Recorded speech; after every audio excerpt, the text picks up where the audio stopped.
Boa tarde, meu nome é Brenda Bezerra Medeiros e eu vim falar um pouco sobre a minha pesquisa, que é uma análise da Lei de Planejamento Familiar e a dificuldade no acesso pela mulher à laqueadura tubária.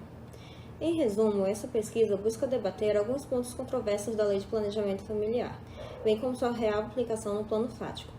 Através de comparações com diversos dispositivos constitucionais e legais, busca-se demonstrar que, ainda que o mínimo exigido por lei não seja obedecido, essa por si só já é uma afronta aos direitos personalíssimos garantidos pela Constituição e por pactos internacionais. Através de pesquisas e depoimentos, é possível verificar que, ao buscar exercer seus direitos reprodutivos, que já são cerceados pela lei em vigência, as mulheres costumam encontrar dificuldades extras que não são verificadas quando os homens buscam exercer seus direitos correlatos. Constitucionalidade e uma das principais dificuldades que as mulheres enfrentam já podem ser observados no primeiro inciso do artigo que trata da esterilização voluntária na Lei de Planejamento Familiar, que é o artigo 10, que diz o seguinte: somente é permitida a esterilização voluntária nas seguintes situações: em homens e mulheres com capacidade civil plena e maiores de 25 anos de idade ou, pelo menos, com 2 filhos vivos. Essa frequentemente é a primeira dificuldade que as mulheres enfrentam quando buscam exercer seu direito reprodutivo e buscam a laqueadura tubária. Muitas vezes os médicos mentem que esses dois requerimentos eles são cumulativos.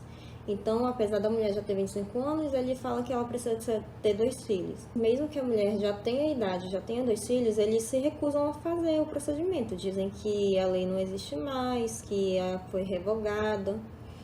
Ou então, como é um caso aqui, de uma mulher que teve que procurar 39 médicos, tanto no SUS quanto privado, né, até achar um que aceitasse fazer o procedimento. Enquanto ela realizava essa procura, ela teve que ouvir diversas barbáries, como, por exemplo, que poderia pagar o valor que quisesse, que ninguém iria operá-la. Ou então que ela era maluca, que ela precisava ir para a igreja porque estava doente. E o mais comum de todos, que ela estava interpretando a lei de forma errada, que esses 2 requisitos eram cumulativos, então ela precisaria ter 2 filhos, no caso ela tinha cumprido o requerimento da idade, e claramente não é cumulativo, né? São requerimentos alternativos.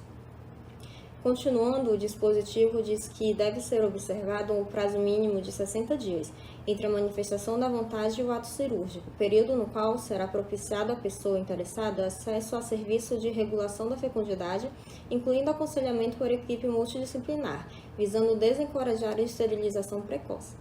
Acontece que essa última parte desse dispositivo vai contra o próprio parágrafo que dá origem à Lei de Planejamento Familiar, que é o parágrafo 7º do artigo 226 da Constituição Federal, que diz que, fundado nos princípios da dignidade da pessoa humana e da paternidade responsável, o planejamento familiar é livre decisão do casal, competindo ao Estado propiciar recursos educacionais e científicos para o exercício desse direito, vedada qualquer forma coercitiva por parte de instituições oficiais ou privadas.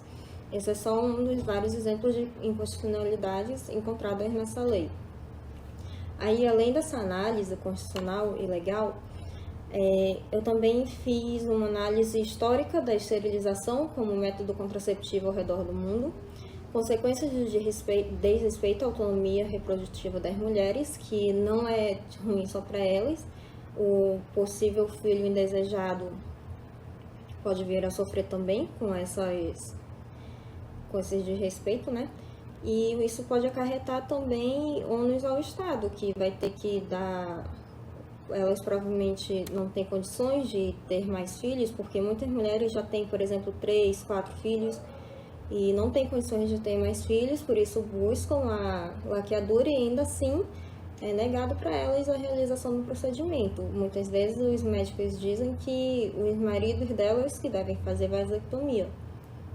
E continuando, fiz uma análise percentual da procura da esterilização cirúrgica como método contraceptivo, tanto por homens quanto por mulheres, que incluem os motivos da procura, percentuais de realização do procedimento, dificuldades enfrentadas e taxas de arrependimento. E, por fim, uma análise dos tratados internacionais dos quais o Brasil é signatário, que tratam de direitos reprodutivos e direitos humanos. É isso, obrigada pela atenção.